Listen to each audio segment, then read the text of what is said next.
अस्सलाम वालेकुम class, voice clear है?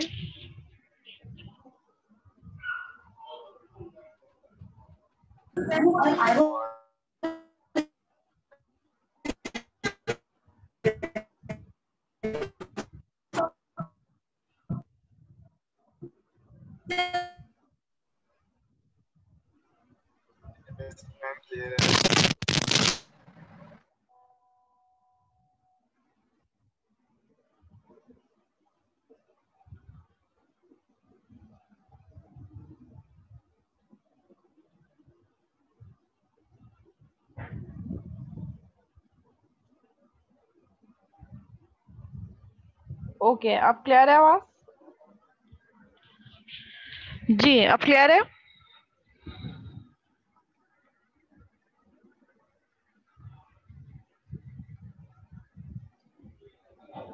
Okay, that's good. चलो स्टार्ट करते हैं। हम लास्ट टाइम हम डिस्कस कर रहे थे how information system work, different type of functional areas जिसमें डिफरेंट टास्क परफॉर्म हो रहे होते हैं और उनके लिए किस तरीके से वी हैव डिफरेंट सिस्टम्स और वो इंटीग्रेट होके वर्क कर रहे होते हैं। हमने ये लास्ट टाइम ये स्लाइड पे डिस्कस कर ली थी, if I am not wrong. Wait a second.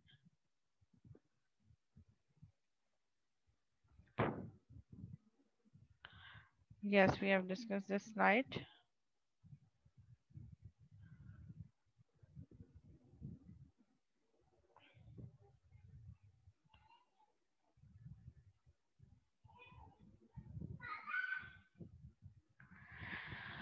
ठीक है, traditional view of information systems. अगर हम विद इन द बिजनेस बात करें, so within the business there are functions, we have different functionalities जो जिसकी बेसिस पे हम डिफरेंट इंफॉर्मेशन सिस्टम्स काम कर रहे हैं, each having its uses of information system.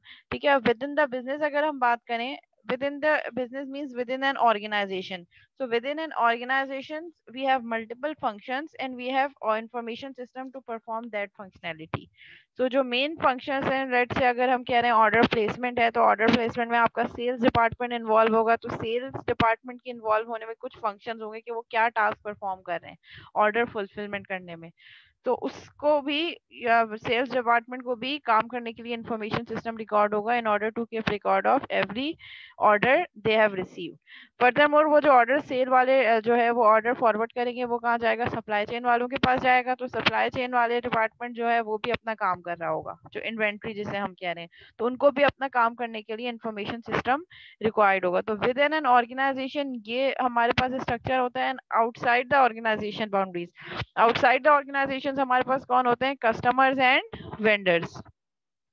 Customers जिसकी जो हमें रिक्वेस्ट दे रहे हो, जो हमें ऑर्डर दे रहे हो, जिनसे हम ऑर्डर ले रहे हो, वो सारे कस्टमर्स हैं जिनको हम सर्व कर रहे हो in any order.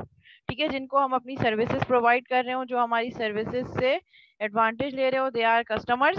And vendors, vendors वो सप्लायर जो हम जिनसे चीजें लेकर हम कस्टमर को फॉरवर्ड कर रहे हो। तो सप्लायर्स और वेंडर्स एक ही बात है, हम सप्लायर्स के हैं या वेंडर्स के हैं जो हमें वो प्रोडक्ट्स और सर्विसेज प्रोवाइड कर रहे हैं। ठीक है, सो ये they both lie outside the organisational boundaries, ये हमारे आउटसाइडर्स होते हैं।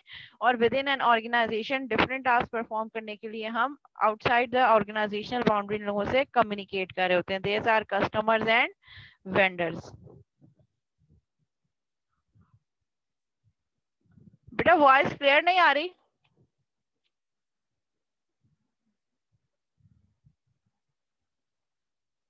Hello, wait a second.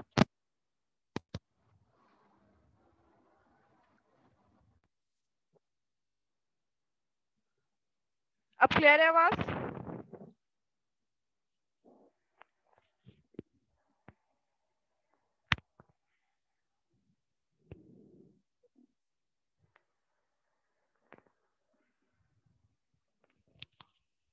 Ji students, अब क्लियर है वॉइस? अब डिस्टर्बेंस तो नहीं है?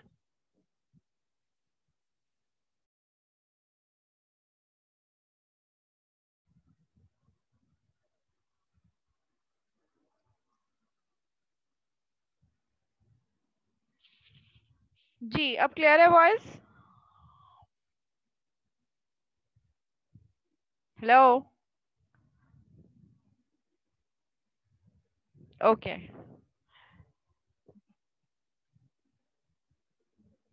Okay, that's fine. ठीक है, सो हमारे पास इंफॉर्मेशन सिस्टम का व्यू क्या है। Within an organisation we have different functions, different sets, different targets. हर फंक्शनल एरिया के अपने अपने रोल्स एंड टारगेट्स और फंक्शंस होंगे जिनको परफॉर्म करने के लिए हमें इंफॉर्मेशन सिस्टम रिक्वायर्ड होगा।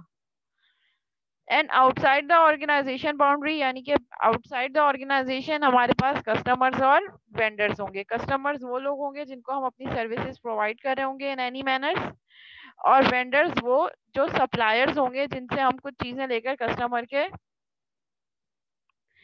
जो है हम किस तरीके से उनको वो चीजें वो हमें सप्लाई करें और वो फिर आगे हम उसको असेंबल करके कस्टमर के हैंड ओवर करें। So vendors are basically suppliers. Both customers and vendors are lie outside the organisational boundaries, या ऑर्गेनाइजेशन बाउंड्री के बाहर होंगे, दे आर आउटसाइडर्स। अब हमें क्या काम करना है, हमारा मेन ऑब्जेक्टिव ये कि जो फंक्शंस परफॉर्म हो रहे हैं that functions perform in isolation. Isolation means क्या, हमारे पास क्या मतलब होगा कि अलग अलग जो है काम कर रहा है हर कोई। ठीक है, तो अलग अलग इंफॉर्मेशन सिस्टम है, अलग अलग काम करें। हमारी रिक्वायरमेंट ये है कि सब चीजें इंटीग्रेशन में चलें।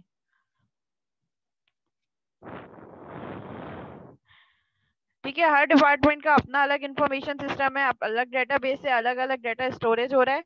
अब हम ये चाह रहे हैं कि चीजें आपस में इंटीग्रेटेड हो। ठीक है, ये वाली लास्ट स्लाइड भी शायद हमने देखी थी। ट्रेडिशनल व्यू सिस्टम्स का क्या है हमारे पास, outside the organisational we have vendors, suppliers and customers outside the organization boundaries, and within an organization we have different business functions। Manufacturing and production के जो है हमारे पास टास्क होंगे।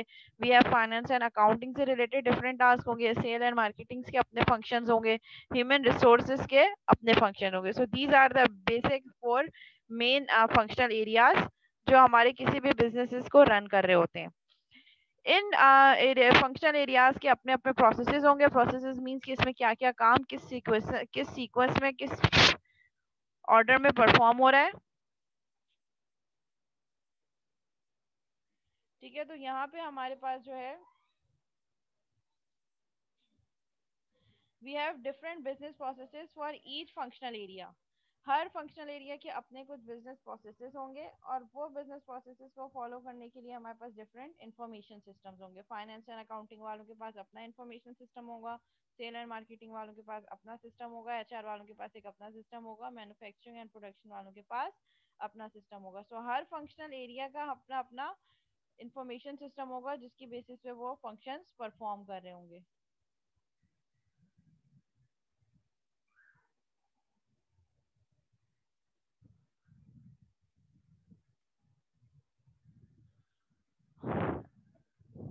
ठीक है, एंटरप्राइज सिस्टम आर बेसिकली दो सिस्टम्स के हमारे पास एक ऐसा सिस्टमेटिक प्रोसेस हो कि हर डिपार्टमेंट एक ही सिस्टम से कम्युनिकेट करे। अलग अलग अगर सिस्टम्स होंगे तो फिर क्या होगा, इंटीग्रेशन में प्रॉब्लम होगी और मिसलीडिंग इंफॉर्मेशन भी हो सकती है।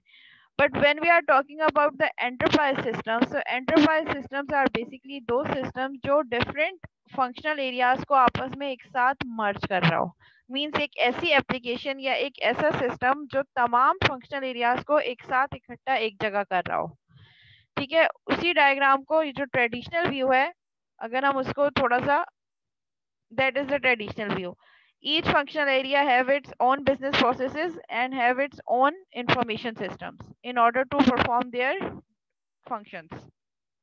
So ये हमारे पास हर फंक्शनल एरिया के अपने बिजनेस प्रोसेसेस हैं और उनको परफॉर्म करने के लिए अपने जो है वो इंफॉर्मेशन सिस्टम है।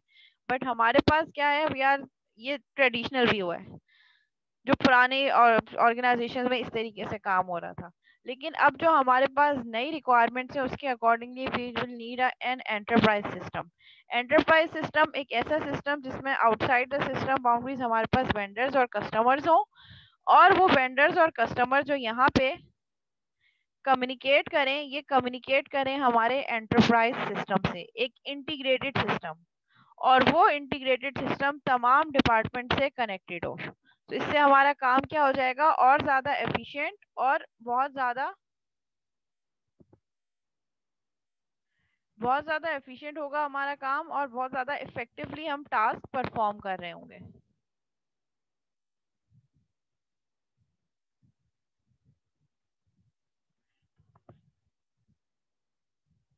हाँ, ये लोग इंजीनियरिंग साइड पर आएंगे, हम उसको कह रहे हैं कि डेवलपमेंट साइड। अब डेवलपमेंट साइड इंजीनियरिंग साइड भी हो सकती है, इंजीनियर्स बेसिकली कहलाएंगे ये,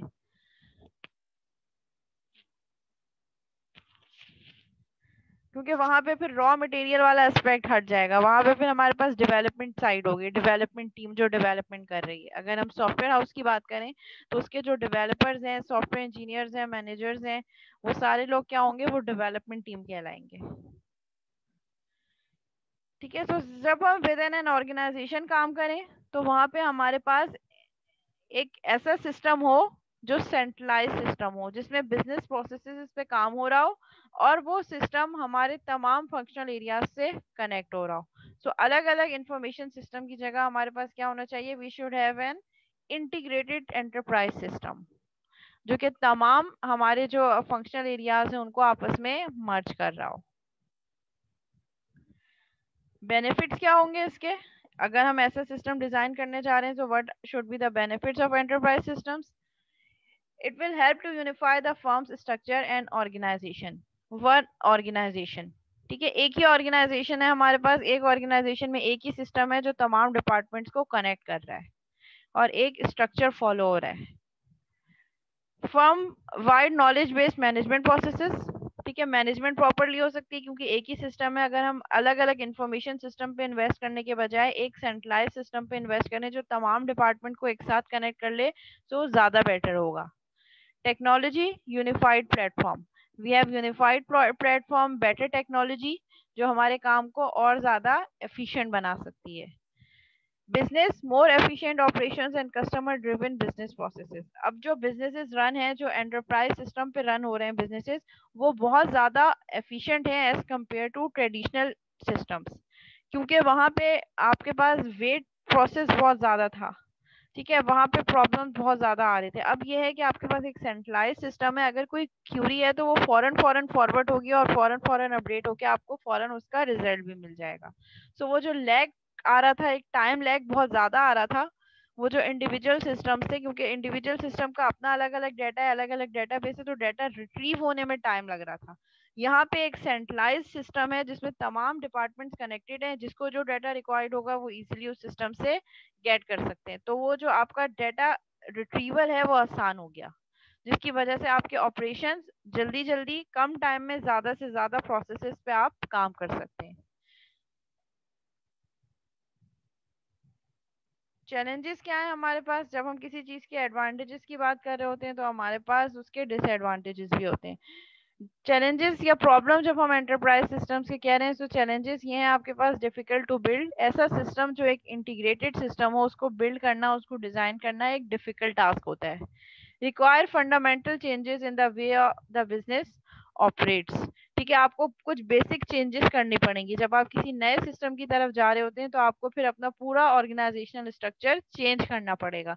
बेसिक चेंज मींस आपको फाउंडेशन चेंज करनी पड़ेंगी, अपने बिजनेस का पूरा स्ट्रक्चर चेंज करना पड़ेगा। जो काम मैनुअली हो रहा था या जो काम इंफॉर्मेशन सिस्टम्स के थ्रू हो रहा था वो चीज़ें आप पूरा एक सिस्टम पे ला रहे हैं। तो जो शिफ्टिंग हो रही है, शिफ्टिंग को आप क्या कह रहे हैं, आप ट्रेडिशनल सिस्टम से एंटरप्राइज सिस्टम पे जब मूव कर रहे होते हैं तो that shifting was not an easy task. ठीक है, पहले तो आपको अपने रिसोर्सेज को जो है अप्रूवल चाहिए होता है, either they are agreed for the change और नॉट। फिर उसके बाद आपको अपना डाटा शिफ्ट करना पड़ता है फ्रॉम मैनुअल और from traditional system to new system. फिर डाटा को माइग्रेट करवाने के लिए आपको डिफरेंट सॉफ्टवेयर यूज करने पड़ते हैं, या तो आपको खुद से एंट्री करनी पड़ती है या आपको खुद से कोई जो है वो माइग्रेशन सॉफ्टवेयर होते हैं जो आपके डाटा को ट्रांसमिट कर देते हैं। ठीक है, तो ये हमारे पास डिफरेंट टाइप्स की प्रॉब्लम्स आती हैं जब हम इस टाइप के एंटरप्राइज बेस्ड सिस्टम्स को डिजाइन कर रहे होते हैं, कि हमें सारी चीजें फिर, क्योंकि एक चीज नई बनाना, स्क्रैच से बनाना इज समथिंग एल्स, लेकिन एक बनी बनाई चीज को किसी और चीज पे लेके जाना इज अ डिफरेंट टास्क। ठीक है, तो अगर हम एक चीज स्क्रैच से बना रहे हैं, हमें उसकी नई जो है वो फाउंडेशन खड़ी करनी पड़ेगी, सब चीजें हम नए सिरे से करेंगे। लेकिन एक बनी हुई चीज जिसका मॉड्यूल पहले से बना है, जिसका स्ट्रक्चर बना है, उसको रीडिफाइन करना बहुत प्रॉब्लमेटिक होता है, क्योंकि आपका काम चल रहा है मैनुअली, अब आप उसको नए उस पर लेकर आ रहे हैं तो उसमें बहुत ज्यादा आपको चैलेंजेस देखने पड़ेंगे, बहुत सारी चीजें, बहुत सारी प्रॉब्लम्स फेस करनी पड़ेंगी।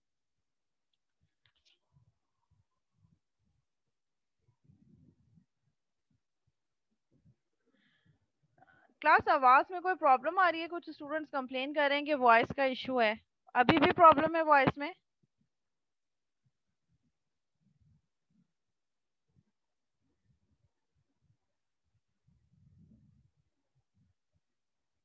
ठीक है, अगर एक ही स्टूडेंट को भी क्लियर आ रही है, इट मींस मेरे एंड पे डिस्टरबेंस नहीं है।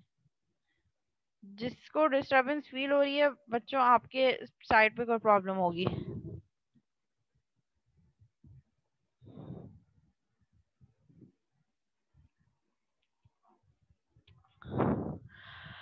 Okay, next challenge of is about technology. Require complex pieces of software and large investments of time, money and expertise. ठीक है, आपको जो है वो कॉम्प्लेक्स सॉफ्टवेयर नई टेक्नोलॉजीज पे काम करना पड़ेगा। आपको बहुत ज़्यादा इन्वेस्टमेंट करनी पड़ेगी, टाइम की भी, मनी की भी और एक्सपर्टीज की भी। यानी कि जो आपका एंटरप्राइज सिस्टम है,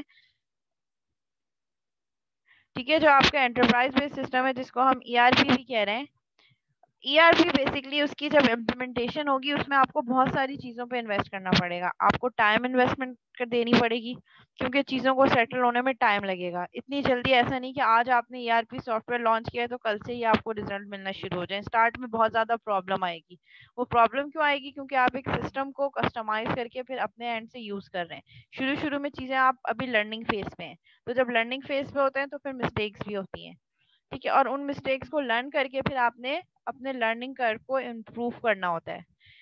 investment in terms of money भी आपको करनी पड़ती है। ठीक है, आपको इन्वेस्टमेंट मनी के तौर पे भी करना पड़ेगा। जाहिर सी बात है, जब आप सॉफ्टवेयर परचेज करेंगे, उसको आप कस्टमाइज करेंगे, लोग चाहिए होंगे, रिसोर्सेज चाहिए होंगी, अमाउंट चाहिए होगा एंड एक्सपर्टीज एज वेल।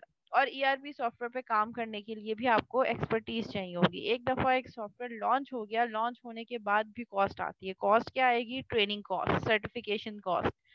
ठीक है, एम्प्लॉयज़ को उसको सिखाना कि उनको यूज़ कैसे करना है, उसका यूजेज बताना, उसके एडवांटेजेस बताना और उस पर किस तरीके से यूज़ करना है। अब शुरू शुरू में कोई नई चीज़ आ जाएगी तो उस पर काम करना थोड़ा मुश्किल लगता है, लेकिन जब हम यूज टू हो जाते हैं तो चीज़ें आहिस्ता आहिस्ता नॉर्मलाइज हो जाती हैं। जो फर्स्ट टाइम जब ये पेंडेमिक सिचुएशन स्टार्ट हुई थी, यूनिवर्सिटीज कॉलेजेस सब बंद हो गए थे, तो जब फर्स्ट टाइम हमने ऑनलाइन उसका नाम सुना तो हम सभी हो गए कि कैसे होगा, पॉसिबल नहीं है, पॉसिबल नहीं है। स्टार्ट की फर्स्ट क्लासेस देना बहुत प्रॉब्लम्स आई, सारे इंटरनेट प्रॉब्लम्स आए, डिवाइसेस के इश्यूज आए।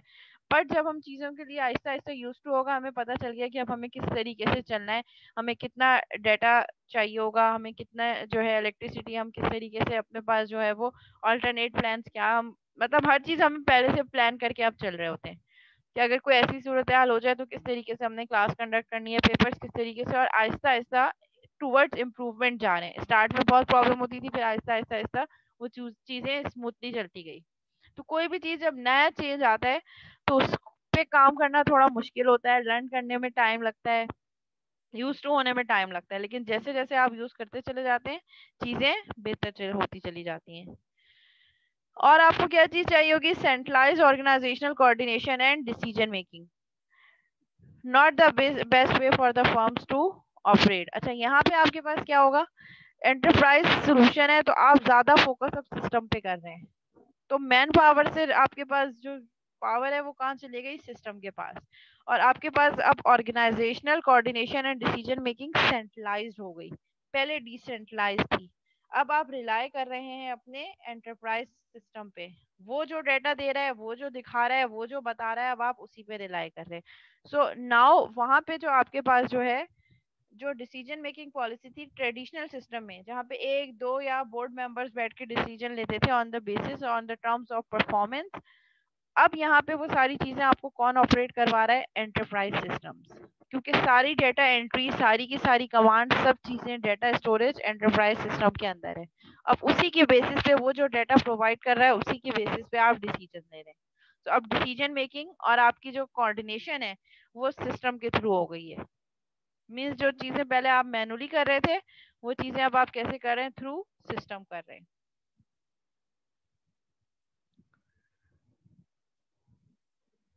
Supply chain management, what is SCM?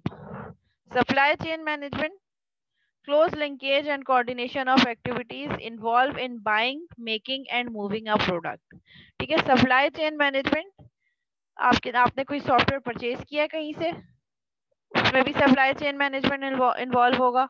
आप खुद से इन हाउस डेवलपमेंट कर रहे हैं, आपकी अपनी डेवलपमेंट टीम है, डेवलपर्स हैं, उसमें वो भी आपके पास सप्लाई चेन मैनेजमेंट के अंदर आ रहे हैं। और सॉफ्टवेयर बनाने के बाद अगर आप उसको शिपमेंट करवा रहे हैं तो ये these all are the activities of supply chain management.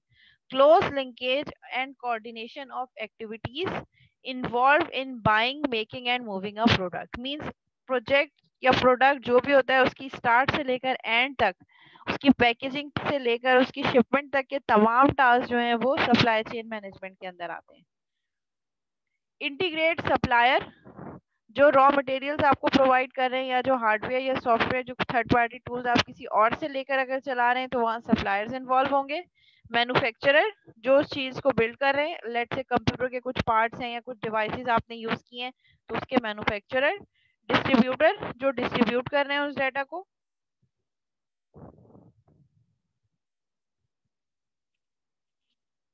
And customer logistic systems, customer time और कस्टमर को पहुंचाना है, कस्टमर को जो शिपमेंट करनी है। लॉजिस्टिक मींस आपने सामान जो पहुंचवाना है, ठीक है, डिलीवर करवाना है कस्टमर साइड पे, तो ये सारी चीज़ें आपकी सप्लाई चेन मैनेजमेंट के अंदर आती हैं। एक ऐसा डिपार्टमेंट जो ये सारी चीज़ें मॉनिटर कर रहा हो, कंट्रोल कर रहा हो। Reduces time, redundant effort and inventory cost, आपका टाइम बचता है। एक जैसे काम जो रिडंडेंट के मीन्स होते हैं रिपीटेंस, एक एक चीज़ बार बार कर रहे हैं वो आप सिस्टमेटिक वे से करें। एंड इन्वेंट्री कॉस्ट, और इन्वेंट्री की प्रॉपरली मैनेजमेंट भी एससीएम के थ्रू बहुत ज़्यादा प्रॉपर और बेटर आवाज़ में आ गई है। बेटा स्टूडेंट्स कहते हैं माइक थोड़ा दूर करूं, जब मैं दूर करती हूँ तो ऑब्वियसली आवाज़ कम आएगी, और अगर मैं माइक करीब कर देती हूँ तो फिर आप लोगों को डिस्टर्बेंस हो रही है।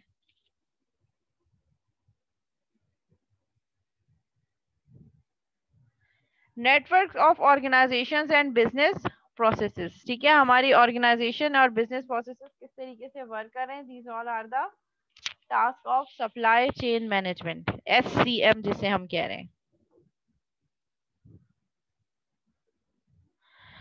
ठीक है, सप्लाई चेन मैनेजमेंट हेल्प कर रहा होता है हमें procurement of materials. Procurement means material की लेन देन, कौन सा सामान कब चाहिए, कौन सा मटेरियल रिक्वायर्ड है, कौन सा मटेरियल हम किसी और ऑर्गेनाइजेशन को दे रहे हैं। तो प्रोक्योरमेंट मींस कोई भी मटेरियल हो उसकी बाइंग और selling. Transformation of raw material into intermediate and finish products, ठीक है। सप्लाई चेन मैनेजमेंट आपको हेल्प आउट कर रहा होता है कि आपने कोई भी मटेरियल प्रोक्योर करना है, बाय करना है या सेल करना है, एंड देन आफ्टर बाइंग आपका जो भी मटेरियल है उसको बाइंग करने के बाद आप उस रॉ मटेरियल को इंटरमीडिएट और फिनिश प्रोडक्ट में कैसे ट्रांसफॉर्म कर रहे होते हैं।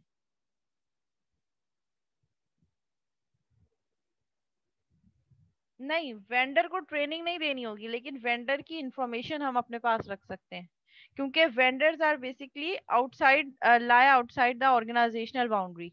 तो जब हमारे पास वेंडर्स ऑर्गेनाइजेशन बाउंड्री के बाहर हैं तो उनको हम ट्रेन नहीं करेंगे कि आपने ईआरपी सिस्टम कैसे यूज करना है, क्योंकि उनका हमारे ऑर्गेनाइजेशन के एंटरप्राइज सिस्टम से कोई लिंक नहीं है।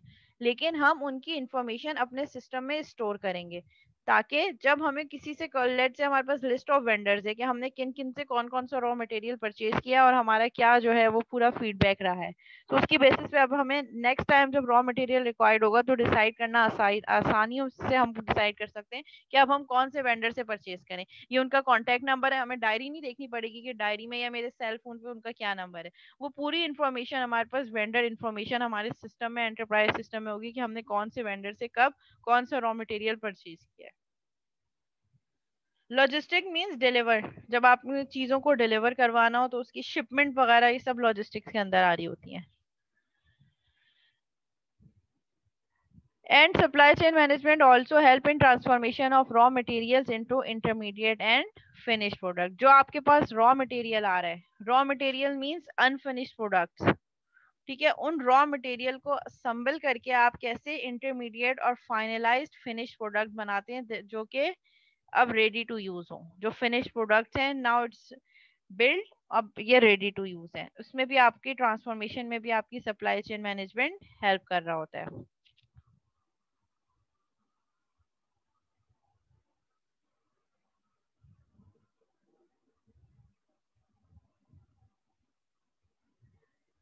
Helps in distribution of the finished products to customer. जो आपने प्रोडक्ट बना ली, कंप्लीट हो गई, अब उसको जब कस्टमर तक पहुंचाना है उसमें भी हेल्प आउट कर रहा होगा आपका supply chain management. Customer site कौन सी है, जहाँ पे एड्रेस क्या है, किस एड्रेस पे डिलीवर करना है, कस्टमर की प्रोडक्ट का साइज कितना है, उसी अकॉर्डिंगली फिर वो उसको वहां पे डिलीवर करवाना है। तो एंड तक जो डिलीवरी तक है वो सारी चीजें आपका सप्लाई चेन मैनेजमेंट कर रहा होगा।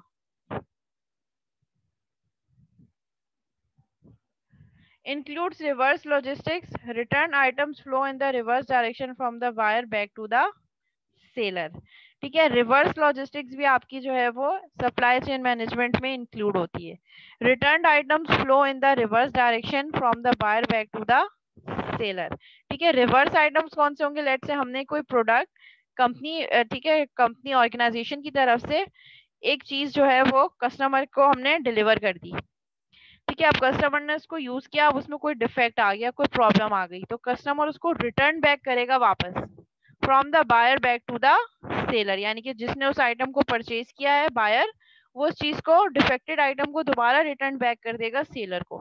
अब फिर हम क्या करेंगे, उसको चेक करेंगे, देखेंगे कि वो डिफेक्ट हमारी साइड से था, हमने बिल्ड करने में कुछ प्रॉब्लम की, या वो डिलीवर करने पे कोई प्रॉब्लम हुई, या कस्टमर को डिलीवर करने के बाद वहां जाके कोई प्रॉब्लम हुई।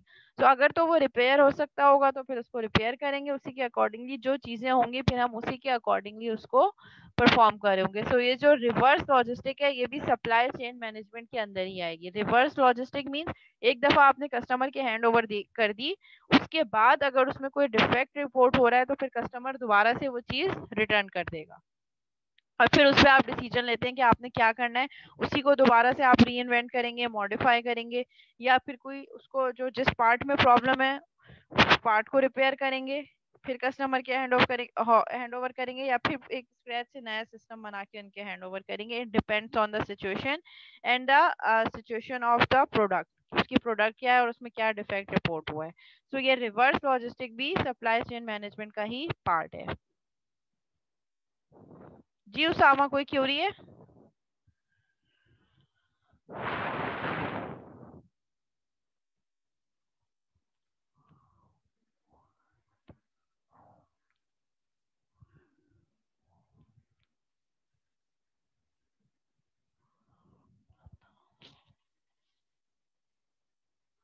देखो, दोनों का है, क्योंकि दराज इज अ प्लेटफॉर्म।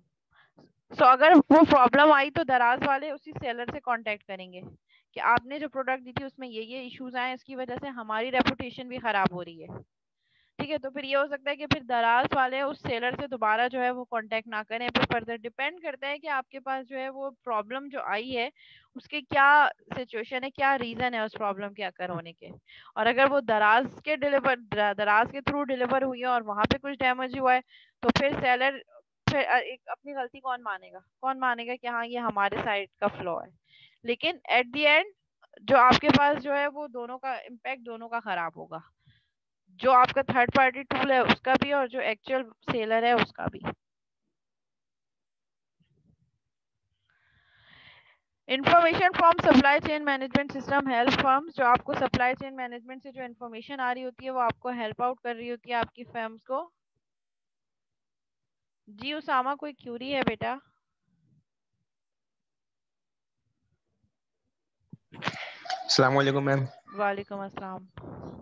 मैम मैं पूछ रहा हूँ कि जैसे कस्टमर ने ऑर्डर किया कंपनी में, और मतलब उसने कोई प्रोडक्ट जो है ना बाय की, सही तो है। उसमें मतलब उसने चला के देख लिया, मिसाल के तौर पे कंप्यूटर है, उसने चला के देख लिया सही चल रहा है, लेकिन मतलब उसने चला के देख लिया सही चल रहा है, और लेकिन उसके बाद जो है ना वो मतलब खराब हो गया, तो इसमें मतलब कंपनी का तो कोई वो नहीं होगा ना, मतलब वो कंपनी को मतलब जो कस्टमर है वो कंपनी को बोलेगा कि मतलब मेरा ये इसमें ये डिफेक्ट आ रहा है, ये इस किस्म का कोई। ठीक है, देखो तो उस पर मैंने वही चीज कही कि आपके जो प्रोडक्ट में जो प्रॉब्लम आया है उस प्रॉब्लम को आइडेंटिफाई करना पड़ेगा कि व्हाट आर द रीजंस, वो प्रॉब्लम अकर हुआ क्यों है। ठीक है, अदर वो कस्टमर साइड से हुआ है या हमने जो असेंबलिंग की थी उसमें कोई ऐसा प्रॉब्लम था कि हमने कोई मेन चीज मिस कर दी हो। ठीक है, तो आपको आइडेंटिफाई करना पड़ेगा कि what was the cause and reason. So जब आप रीजन और कॉस्ट आइडेंटिफाई कर लोगे तो फिर उसके बाद चीजों को डिटरमाइन करना आसान हो जाएगा। ठीक है, क्योंकि कस्टमर ने आपसे बनवाया है, अगर उसके साइड से भी कोई एरर आता है तो फिर आप वॉलंटियरली भी कह सकते हैं। डिपेंड करता है अगेन कि वो उसको रिपेयर करने की कॉस्ट क्या है। ठीक है, तो फिर आप उसे कहेंगे कि ये आपके साइड का एरर है, आपकी तरफ से प्रॉब्लम आई है, लेकिन अगर आप रिक्वेस्ट करते हैं तो हम इसको रिपेयर कर देते हैं। इसका ये आपको हमें इतना टाइम देना होगा, इतनी कॉस्ट देनी होगी, क्योंकि ये हमारे साइड का एरर नहीं है।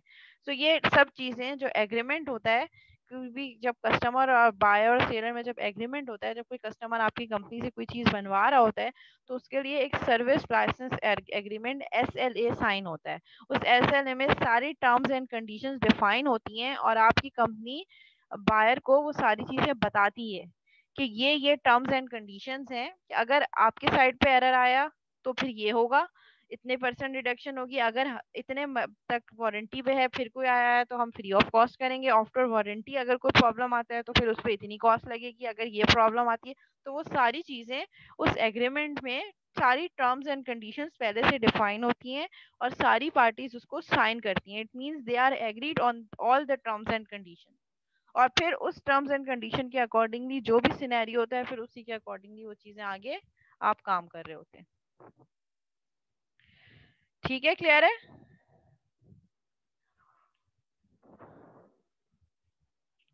जी उसामा, क्लियर हो गया?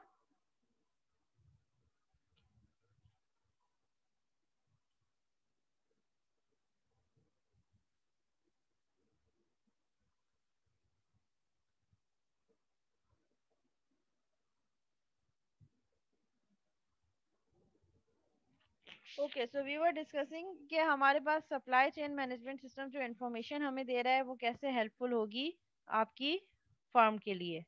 Decide when and what to produce, store and move. ठीक है, आपको ये बताने में हेल्पफुल होगा कि आपने कब कहाँ क्या प्रोड्यूस करना है, कहाँ स्टोर करना है, क्या क्या नई चीज़ें रिक्वायर्ड होंगी, और कब क्या चीज़ मूव करनी है। मीन्स एक जगह से दूसरी जगह आपने मूव करना है। रैपिडली कम्युनिकेट ऑर्डर, जैसे ही कोई ऑर्डर आता है उसको फौरन कंसर्न डिपार्टमेंट से कम्युनिकेट करना। जैसे ही सेल्स डिपार्टमेंट ने कोई ऑर्डर भेजा, सप्लाई चेन मैनेजमेंट फौरन उसको अपने पास रिकॉर्ड करेगा और फौरन उसको आपके जो है वो आगे फॉरवर्ड कर देगा प्रोडक्शन एंड शिपमेंट डिपार्टमेंट के पास।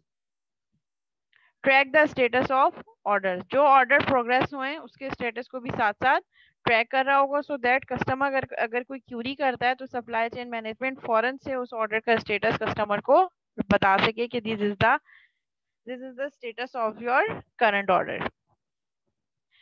Check inventory availability and monitor inventory levels. Supply chain management department जो है वो आपकी इन्वेंट्री की अवेलेबिलिटी को चेक कर रहा होता है कि इन स्टोर हमारे पास वेयर हाउस में कौन कौन सी इन्वेंट्री अभी मौजूद है, और मॉनिटर कर रहा होता है कि इन्वेंट्री का लेवल क्या है, एक्सपायर तो नहीं हो रही, कोई चीज़ खराब तो नहीं हो रही, कम हो रही है, स्टॉक कम हो रहा है तो फिर उसको दोबारा से सप्लायर से कम्युनिकेट करना कि हमें ये चीज़ बल्क में चाहिए, इतना डाटा रिक्वायर्ड है, ये सब चीज़ें हमें चाहिए, ये रॉ मटेरियल चाहिए होगा, ये इसकी क्वालिटी होनी चाहिए, इतनी क्वांटिटी में चाहिए। तो ये सारी चीज़ें आपकी सप्लाई चेन मैनेजमेंट जो है वो अपने पास स्टोर कर रहा होता है। Reduce inventory, transportation and warehousing cost. ठीक है, आपकी जो है इन्वेंट्री कॉस्ट और आपकी इन ट्रांसपोर्टेशन और वेयर हाउसिंग की कॉस्ट को रिड्यूस कर रहा होता है। ट्रैक शिपमेंट को ट्रैक कर रहा होता है, कौन सा ऑर्डर कहाँ पहुंचाना है, उसकी तमाम ट्रैकिंग किस जो है वो आपने उसके थ्रू पहुंचाना है। ठीक है, कौन सी रिसोर्स रिक्वायर्ड होगी ऑर्डर डिलीवर करवाने के लिए। तो वो शिपमेंट जो हो रही है, शिपमेंट मींस आपके डेवलपमेंट एनवायरनमेंट से, प्रोडक्शन एनवायरनमेंट से जो भी आपकी प्रोडक्ट है उसको कस्टमर तक पहुंचाना, this process is called shipment. तो उस शिपमेंट को पूरा ट्रैक करना is also the task of supply chain management. And it also help in plan production based on actual customer demand. आपका कस्टमर जैसी कोई डिमांड करता है उसकी बेसिस पे प्रोडक्शन को प्लान करना is the task of supply chain management. Rapidly communicate changes in product design, अगर प्रोडक्ट के डिजाइन में कुछ चेंजेस होते हैं, रिक्वेस्ट होते हैं, तो उसको रैपिडली आप क्या करता है सप्लाई चेन मैनेजमेंट, उसको प्रॉपर्ली जो है वो कम्युनिकेट करता है कि these are the changes, product design अब चेंज हो गया है, इसकी अब ये नई रिक्वायरमेंट्स हैं, और नई रिक्वायरमेंट्स को फौरन से आपके सिस्टम में इंटीग्रेट करता है। जी class supply chain management clear हो गया। और तो हम वेरी फर्स्ट क्लास से सप्लाई चेन मैनेजमेंट और इसके टास्क डिस्कस करते आ रहे हैं।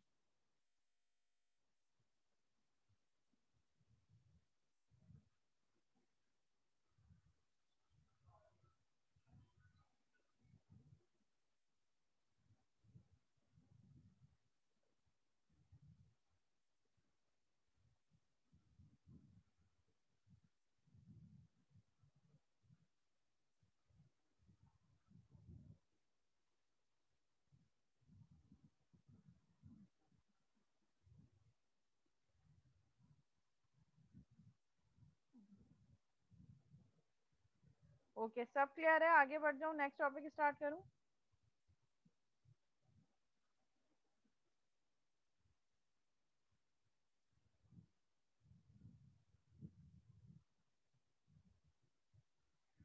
ट्रैक शिपमेंट का मतलब ये है कि जब और आपका जो भी कस्टमर का ऑर्डर था वो जब आपके एनवायरनमेंट से निकल के आप कस्टमर को भिजवा रहे हैं, डिलीवर कर रहे हैं, तो उसकी तमाम ट्रैकिंग कि वो अब तक कहाँ है, कहाँ कहाँ पहुंचा है, कितना टाइम लगेगा, सो दैट अगर कस्टमर क्यूरी करे तो आप उसको स्टेटस बता सकें कि अभी उसका जो रिक्वायर्ड प्रोडक्ट है उसका ऑर्डर कहाँ तक पहुंचा है।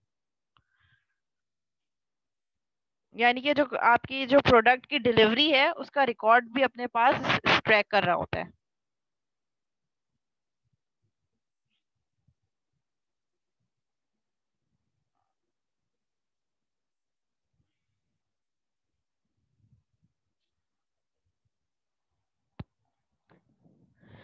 अच्छा, प्रोडक्ट डिजाइन क्या होता है? जब हम कोई भी चीज बनाने जा रहे होते हैं तो एक्चुअली उसकी हम डिजाइनिंग स्टार्ट नहीं करते थे, पहले हम उसका स्ट्रक्चर बनाते हैं। ठीक है, स्ट्रक्चर बनाते हैं, कोई ना कोई डायग्रामेटिक व्यू होता है कि that would be the design और that would be the structure और आर्किटेक्चर। जब कभी बिल्डिंग भी बनती है तो बिल्डिंग एक्चुअल बनाने से पहले पहले हम उसका एक मॉडल बनाते हैं, एक आर्किटेक्चर बनाते हैं कि फर्स्ट फ्लोर पे इतने रूम्स होंगे, सेकंड फ्लोर पे ये होगा। स्टार्ट की जो हमारे पास बेसमेंट है या जो फर्स्ट फ्लोर है, ग्राउंड फ्लोर है, उस पे हम जो है वो कुछ शॉप्स बनाएंगे, उसके ऊपर first floor, second floor, rooms इस तरीके से होंगे, ये डिजाइन होगा। तो किसी भी चीज का जो डिजाइन है, डिजाइन मीन्स उसका आर्किटेक्चर। एक्चुअल इम्प्लीमेंटेशन से पहले हम उसका एक रफ डिजाइन जो बना रहे हैं, जो एक मॉडल बना रहे हैं, that would be the product design. और अगर प्रोडक्ट डिजाइन में कहीं कुछ चेंज आता है तो उसको रैपिडली जो है वो आपका जो है वो सप्लाई चेन मैनेजमेंट जो है अपडेट करेगा। जी सेम मीटिंग पे दोबारा ज्वाइन करना है, मीटिंग एंड होने वाली है और फौरन से ज्वाइन करेंगे।